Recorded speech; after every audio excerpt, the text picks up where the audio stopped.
अब इन data types की थोड़ी सी डिटेल की बात करते हैं, ठीक है। सो आपको जो हैंडआउट की शक्ल में जो आपको डॉक्यूमेंट पिछले लेक्चर में भी दिया था और इस लेक्चर के साथ इंशाल्लाह ये दोबारा भी अपलोड होगा, उसमें ये जो आपकी डॉक्यूमेंट है ये माइक्रोसॉफ्ट की जो ऑनलाइन डॉक्यूमेंटेशन है वहां से ली गई है। आप वहां से भी डायरेक्टली डाउनलोड कर सकते हैं। इसके साथ इसका जो लिंक है, रेफरेंस है, सोर्स है, वो भी मैंने यहाँ पे दिया हुआ है, ठीक है। इसको आप थॉरली जरा स्टडी कर लें, डिटेल में नहीं है बल्कि आपको एक ओवरऑल व्यू दे रहा है कि आपके सी शार्प के अंदर जो वैल्यूज हैं, जो डेटा टाइप्स हैं, उनकी बेसिक कैटेगराइजेशन क्या है और किस किस टाइप के हैं, ठीक है। तो ये आपको पढ़ने में हार्डली जो है 5 से 10 या 15 मिनट लगेंगे, ठीक है। सो डेटा टाइप्स आपके पास क्या हैं वो हमने थोड़ा सा तफसील के साथ देखा। वेरिएबल्स क्या होते हैं इनको भी हमने रीट्रेट कर लिया, रीडिफाइन कर लिया, ठीक है। दोबारा से हमने रिव्यू कर लिया। ऑलरेडी आप मुख्तलिफ जो प्रोग्रामिंग कोर्सेज पढ़ चुके हैं उसमें आपके कॉन्सेप्ट जो है टाइप्स और वेरिएबल्स के क्लियर हैं। अब सी शार्प के हवाले से अगर हम बात करें तो जो हम वैल्यूज स्टोर करते हैं सी शार्प लैंग्वेज के अंदर, उनकी जो टाइप्स हैं आपके पास वो 2 मेन कैटेगरीज हैं, ठीक है। सी शार्प एप्लीकेशन के अंदर आपके पास जो आपकी टाइप वैल्यूज हैं उनको 2 मेन कैटेगरीज में डिवाइड किया जाता है। एक को कहते हैं वैल्यू टाइप्स, ठीक है, और दूसरे को कहते हैं रेफरेंस टाइप्स। आपके पास सी शार्प एप्लीकेशन के अंदर जो वैल्यूज हैं, एक वैल्यू टाइप्स हैं और एक आपके पास रेफरेंस टाइप्स हैं। थोड़ा सा ओके, ठीक हो गया। So value types and reference types, ठीक है। अच्छा, यहां पर अब जो आपके पास है कि आपके जो वैल्यू टाइप्स हैं और जो रेफरेंस टाइप हैं इनका मतलब क्या है, ये हो सकता है थोड़ा सा आपके लिए जरा एक नया कॉन्सेप्ट हो। सो इनको हम जरा डिटेल के साथ देखते हैं कि वैल्यू टाइप और रेफरेंस टाइप से हमारी क्या मुराद है सी शार्प लैंग्वेज के अंदर, ठीक है। सो वेरिएबल्स जिनकी टाइप होती है या जो वैल्यू टाइप की कैटेगरी से ताल्लुक रखते हैं, वो बेसिकली कौन से होते हैं, ये वो वेरिएबल्स होते हैं जो कि उसी मेमोरी लोकेशन जहां पे वेरिएबल क्रिएट हुआ है वहीं पर वैल्यू स्टोर करते हैं। यानी वैल्यू टाइप्स वो वेरिएबल्स हैं जो कि ओरिजिनल वैल्यू को स्टोर करते हैं, ठीक है। वेरिएबल्स क्या है आपके पास, ये जो वैल्यू टाइप्स जो कि ओरिजिनल वैल्यू, जो ओरिजिनल डेटा है उसको स्टोर करते हैं। जबकि आपके पास जो रेफरेंस टाइप्स हैं, ठीक है, जो रेफरेंस टाइप्स हैं ये क्या करते हैं, रेफरेंस टाइप्स जो डेटा स्टोर करते हैं वो बेसिकली असल डेटा नहीं स्टोर करते। असल डेटा मेमोरी के अंदर कहीं और पे स्टोर होगा, ठीक है, असल डेटा मेमोरी में कहीं और स्टोर होगा।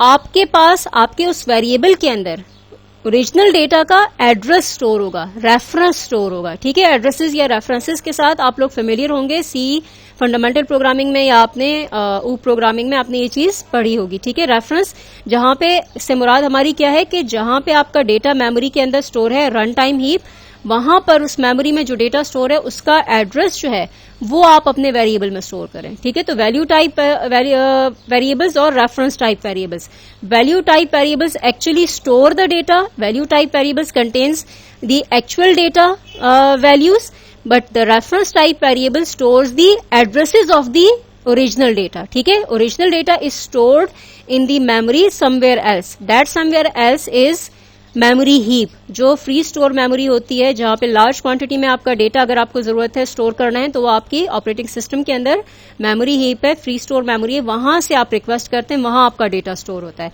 और आप अपने प्रोग्राम में कैसे रेफरेंस करेंगे, उनके एड्रेसेस के जरिए, ठीक है। अक्सर और बेशतर हम ये जो रेफरेंस टाइप के जो वैल्यूज होते हैं या जो डेटा हम स्टोर करते हैं, एक्सेस करते हैं, उनको हम ऑब्जेक्ट्स भी कहते हैं, ठीक है। सो बेसिकली आपके यहाँ पे ये भी मुमकिन है कि आपका जो डेटा है मेमोरी में एक जगह पे स्टोर है, लेकिन आप उस डेटा को जो मेमोरी में किसी एक जगह स्टोर है लेकिन उसको एक्सेस 2 अलग अलग वेरिएबल के जरिए करें। यानी same piece of value, same data object को 2 अलग अलग रेफरेंस वेरिएबल्स के जरिए पॉइंट किया जा सकता है, रेफरेंस किया जा सकता है, ठीक है। सो यहां पर आपकी जो रेफरेंस टाइप्स हैं और जो वैल्यू टाइप्स हैं उनकी अगर आप देखें तो फर्दर इनकी जो टाइप है कि सी शार्प की जो वैल्यू टाइप्स हैं उनको फर्दर डिवाइड किया गया है सिंपल टाइप्स में, जिनको हम प्रिमिटिव टाइप्स भी कहते हैं, इनम टाइप्स हो गई, स्ट्रक्ट टाइप्स हो गई, नल एबल वैल्यू टाइप्स हो गई। ठीक है, ये आपकी सारी सी शार्प की वैल्यू टाइप्स की कैटेगरी में आती हैं। रेफरेंस टाइप्स जो हैं जो आपकी सी शार्प के अंदर है उनको फर्दर डिवाइड किया जाता है क्लास टाइप में, जो आपके क्लास जो हम आगे क्रिएट करेंगे। ठीक है, तो जो क्लास टाइप के आपके वैल्यूज होती हैं, वेरिएबल्स या ऑब्जेक्ट्स होते हैं, वो आपके रेफरेंस टाइप में आते हैं। इंटरफेस टाइप एक और आपके पास फीचर है जिसके जरिए आप अपने इंटरफेसेस डिफाइन करते हैं। ये थोड़ा सा एक डिफरेंट कॉन्सेप्ट है, not in terms of operating system interfacing communication. ये हम आगे देखेंगे कि अगर इंटरफेस का टॉपिक हमें टाइम अगर मिलता है तो इंशाल्लाह हम इसको भी डिस्कस करेंगे। फिर अरे टाइप्स जो आप कलेक्शन ऑफ वैल्यूज स्टोर करते हैं। ठीक है, कलेक्शन टाइप्स भी हम इसको कहते हैं, अरे टाइप्स होगी आपके पास। डेलीगेट टाइप्स, ये भी आपके पास एक समझ लें जैसे पॉइंटर टू फंक्शन वाली चीज है कि आप फंक्शन को पॉइंट करते हैं थ्रू दी टाइप, जिसको हम कहते हैं डेलीगेट टाइप। तो ये जो आपके पास टाइप्स हैं इनको हम कहते हैं रेफरेंस टाइप्स। ठीक है, याद रहे कि आपके पास जो स्ट्रक्चर्स हैं स्ट्रक्ट वो वैल्यू टाइप में आता है, जो क्लास कीवर्ड के जरिए क्लासेस बनाएंगे वो रेफरेंस टाइप में आते हैं। ठीक है, और इन सब के टॉप पर जो मेन आपके पास ऑब्जेक्ट है वो है ऑब्जेक्ट, सिस्टम डॉट ऑब्जेक्ट का ओ कैपिटल, या आपके पास सी शार्प में ऑब्जेक्ट के लिए स्मॉल कीवर्ड के तौर पर OBJECT मौजूद है। ठीक है, तो ये आपकी मेन टाइप है जो कि तमाम टाइप्स की इंट्रिंसिक पैरेंट टाइप है।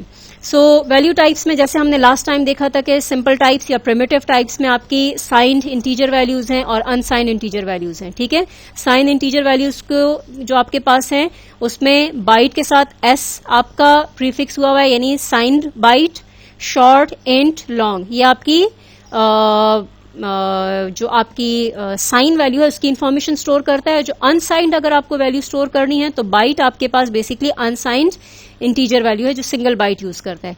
यू शॉर्ट, यू का मतलब है अनसाइंड। ठीक है, तो शॉर्ट इंटीजर आपके पास है बेसिकली अनसाइंड इंटीजर, यानी जिसमें आपकी सिर्फ पॉजिटिव वैल्यू 0 से ऑनवर्ड आपकी स्टोर होगी, और अनसाइंड लॉन्ग जो कि 0 से ऑनवर्ड वैल्यू स्टोर करेगा। बाइट जो है आपके पास 0 से लेके 255 तक वैल्यू स्टोर करेगा। ठीक है, एक बाइट में आपकी मैक्सिमम 256 वैल्यूज आती है ना, तो रेंज फ्रॉम 0 to 255। तो बाइट में सबसे स्मॉलेस्ट वैल्यू 0 और सबसे लार्जेस्ट वैल्यू 255। इसमें आप थोड़ी सी जरा वही बाइट के ऊपर थोड़ी कैलकुलेशन परफॉर्म करें। रिमेंबर हमने जो डेटा स्ट्रक्चर में पढ़ा था कि बाइट की जो मुख्तलिफ बिट्स की प्लेस वैल्यूज होती है उनको आप जरा कैलकुलेट करें, थोड़ी सी अर्थमेटिक करें तो आपको मैक्सिमम लार्जेस्ट वैल्यू है वो आपको मिल जाएगी। तो byte, unsigned short, unsigned int, unsigned long, smallest value इनमें 0 स्टोर होगी, और आपके नंबर ऑफ बिट्स को आप एड अप करने लास्ट वैल्यू आप जो है आपके पास अचीव हो जाएगी कि लार्जेस्ट वैल्यू आप इनमें क्या स्टोर कर सकते हैं। ठीक है, अच्छा अब जो शॉर्ट है,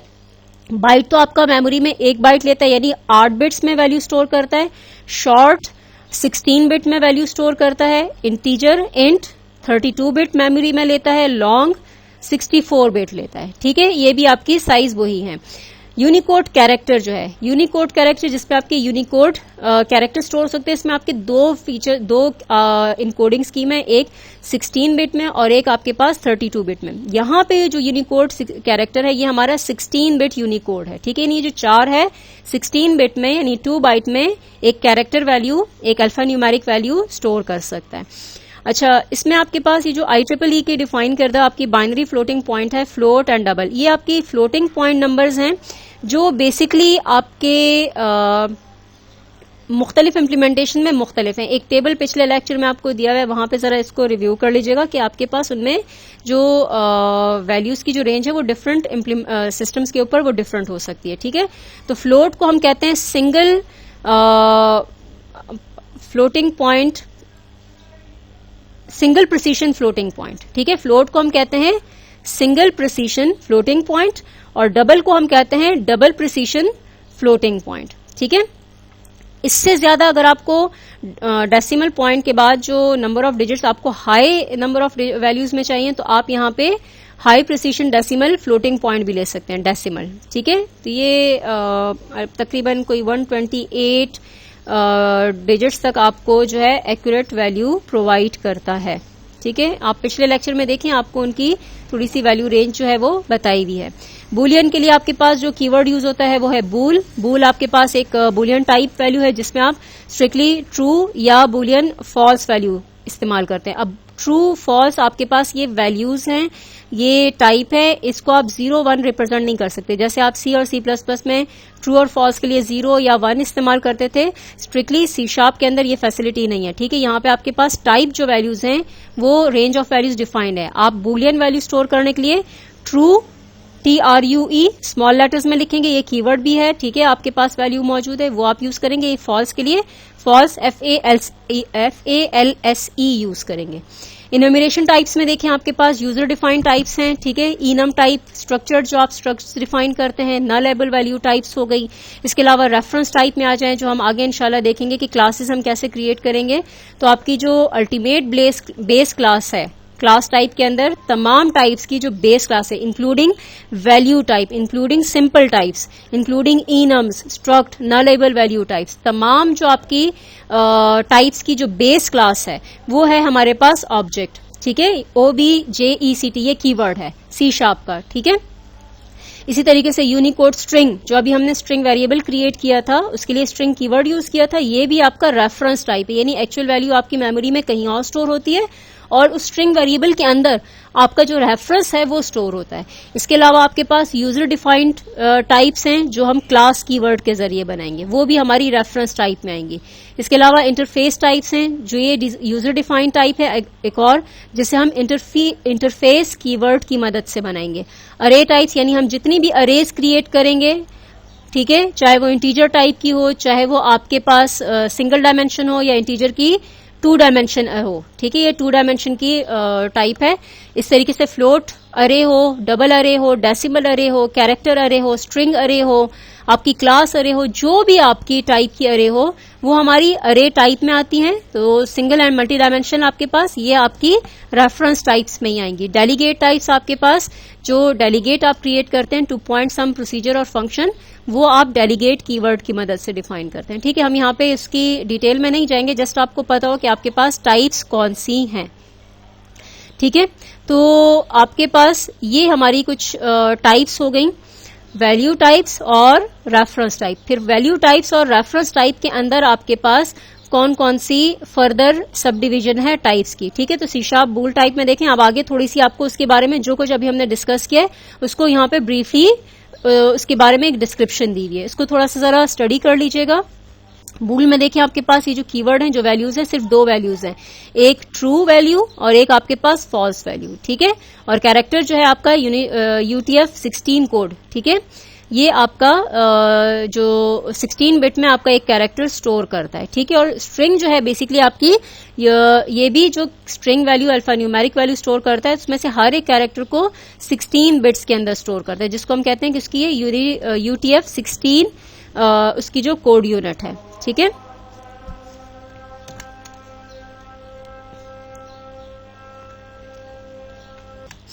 अच्छा जी, ये हमारे पास यहाँ पर ब्रीफ डिस्क्रिप्शन है हमारी इन तमाम टाइप्स की। ठीक है, एक जस्ट एक ओवरव्यू दिया हुआ है, इसमें से सारी हम यूज नहीं करेंगे, जस्ट आप एक रीड आउट कर लें कि आपके पास बेसिकली इनका क्या मतलब है। इसमें आपके पास जो एक और फीचर है कि आप वैल्यू टाइप जो वैल्यूज हैं, ठीक है, जो एक्चुअल आपकी मेमोरी लोकेशन में जो वैल्यू स्टोर होती है, जिनको हम कहते हैं वैल्यू टाइप, उन वैल्यूज को बतौर रेफरेंस टाइप भी स्टोर कर सकते हैं। इसको हम कहते हैं बॉक्सिंग ऑपरेशन। ठीक है, अच्छा, एक चीज मैंने अभी थोड़ी देर पहले कही थी कि शायद आपको किसी फाइल में इसी डेटा टाइप से रिलेटेड कुछ और डिटेल आपको शेयर की है, वो आपकी सिर्फ यही फाइल है। लास्ट लेक्चर में भी यही फाइल आपकी शेयर की थी और इस लेक्चर में भी आपकी यही फाइल जो है मैं आगे इंशाल्लाह आपकी जो पोर्टल है उस पर अपलोड कर दूंगी। ठीक है, अच्छा, सो बॉक्सिंग की तरफ आते हैं। बेसिकली ये कॉन्सेप्ट क्या है कि जब आप जो वैल्यू टाइप जो डेटा है, ठीक है, जो वैल्यू टाइप के वेरिएबल्स हैं जिसमें आप डेटा स्टोर कर रहे हैं, उनको बतौर रेफरेंस टाइप आप स्टोर करना चाहते हैं, तो ये जो प्रोसेस है इसको हम कहते हैं बॉक्सिंग। ठीक है, जब आप वैल्यू टाइप की वैल्यू को स्टोर करते हैं as a reference type object, इस प्रोसेस को हम कहते हैं बॉक्सिंग। इसी तरह ये जो रेफरेंस टाइप में जिसके अंदर आपने वैल्यू टाइप की एक्चुअल वैल्यू रखी हुई है, रैप करके रखी हुई है, वहां से आप जब वैल्यू टाइप को वापस लेते हैं तो ये हमारी कहलाती है अनबॉक्सिंग। ठीक है, तो अब देखें बॉक्सिंग में हमने क्या किया, एक सिंपल सी एक एग्जांपल लिया है। इंट, फ्लोट, कोई भी वैल्यू टाइप हो सकती है, इवन स्ट्रक्ट टाइप भी हो सकता है, इनम टाइप भी हो सकता है। उसका देखिए हमने वेरिएबल क्रिएट किया, वैल्यू स्टोर की। ये अब आपकी आई जो है वैल्यू टाइप का वेरिएबल है। ठीक है, आई जिस मेमोरी लोकेशन का लेबल है, नाम है, उसी वेरिएबल में 1 2 3 ये जो वैल्यू है स्टोर होगी। ठीक है, अब हम चाहते हैं कि ये जो वैल्यू है ये आई की वो बॉक्स हो जाए। ठीक है, तो एज अ रेफरेंस टाइप तो हम यहाँ पे क्या करेंगे, ऑब्जेक्ट टाइप का, ये मेरा कीवर्ड है for defining object type variable, reference type है बेसिकली। ऑब्जेक्ट टाइप का हमने वेरिएबल क्रिएट किया ओ के नाम से, ओबीजे कोई भी नाम आप दे सकते हैं। ठीक है, यहाँ पे असाइनमेंट ऑपरेटर यूज किया और सिंपली हमने अपना जो वेरिएबल है वो यहाँ पे लिख दिया। ठीक है, तो अब आपका ये फ्लोट है, इंट है, लॉन्ग है, जिस टाइप का आपका वेरिएबल है, ये वेरिएबल यहां से वो वैल्यू पास होगी आपके ऑब्जेक्ट के अंदर। लेकिन ये क्या करेगा, इम्प्लिसिटली इस वैल्यू टाइप जो वैल्यूज है 1 2 3 उसको इम्प्लिसिटली कन्वर्ट करेगा ऑब्जेक्ट में। ठीक है, और वो आपका ऑब्जेक्ट के अंदर स्टोर हो जाएगा, यानी एज अ रेफरेंस टाइप। ठीक है, इसके पीछे इसका अपना मैकेनिज्म है, रैपर क्लास क्रिएट होता है, वो वैल्यू आपकी स्टोर होती है और उसका रेफरेंस जो है आपके पास इस ओ के अंदर आ जाता है। ठीक है, आपको डिटेल ऑनलाइन सर्च करें तो मिल जाएगी, बट फिलहाल आपके लिए कि आपने अगर रेफरेंस टाइप में किसी भी वैल्यू टाइप को स्टोर करना है तो आप ये बॉक्स कर रहे होते हैं, उसका तरीका क्या है, सिंपल सिंटैक्स है, सिंपल तरीकेकार है। अब आपको वापस अनबॉक्स करना है, कहीं पे आगे जाके यूज करना है, कैलकुलेशन करनी है, whatever the reason is, तो आप क्या करेंगे, आपने अपना वो जो ऑब्जेक्ट टाइप है ओ जैसे हमने यहाँ पे नाम दिया हुआ है, वो आपने वेरिएबल लिया, उससे पहले आपने ये पैरेंथेसिस के अंदर वो टाइप कीवर्ड जो है वो डिफाइन कर दिया। आपको याद होगा आपने कास्टिंग ऑपरेटर सी या C++ में सीखा होगा। ठीक है, ये आपका बिल्कुल वही कास्टिंग ऑपरेटर ही है, ये भी आपकी वो टाइप कन्वर्जन करता है। तो ये कास्टिंग ऑपरेटर क्या करेगा कि ये जो ऑब्जेक्ट टाइप के अंदर जो आपकी वैल्यू स्टोर है, वैल्यू टाइप, ठीक है, उसको इंटीजर में कन्वर्ट करेगा, टाइप कास्ट करेगा, और वहां से जो वैल्यू आपकी कन्वर्ट हो जाएगी वो आपका फिर जे वेरिएबल के अंदर स्टोर हो जाएगा, जिसको हमने यहाँ पे अगेन इंटीजर डिक्लेयर किया है। तो ये हमारे एक सिंपल, ये दो हमारे सिंपल स्टेप हैं बॉक्सिंग के और अनबॉक्सिंग के। सो boxing is the conversion, implicit conversion of value type values into object type which is a reference type, and unboxing is the reverse of boxing operation, यानी आपकी retrieving back, converting back the value type into its original form, original type. ठीक है, from the object. तो ये आपके पास हो गया unboxing. सो ये थोड़ा सा जरा रीड कर लीजिएगा इन हैंडआउट्स को। ये जो आपके डॉक्यूमेंट है डेटा टाइप्स के हवाले से इम्पोर्टेंट है। इसके हवाले से आपके अगर कोई क्वेश्चंस होते हैं तो वो आप डिस्कशन बोर्ड के ऊपर पोस्ट कर सकते हैं। रिमेंबर, प्रोग्रामिंग के अंदर आपकी कोई अहम चीज इतनी नहीं है जितनी प्रैक्टिस है। आप रीड करें और उसकी कॉम्पनसेट करेंगे, उसको कॉम्प्लीमेंट करेंगे विद प्रैक्टिस। जितनी आप प्रैक्टिस करेंगे उतनी आपकी प्रोग्रामिंग की जो स्किल है वो बेहतर होती चली जाएगी। आज के हम लेक्चर यहीं पे खत्म करते हैं। अल्लाह हाफिज।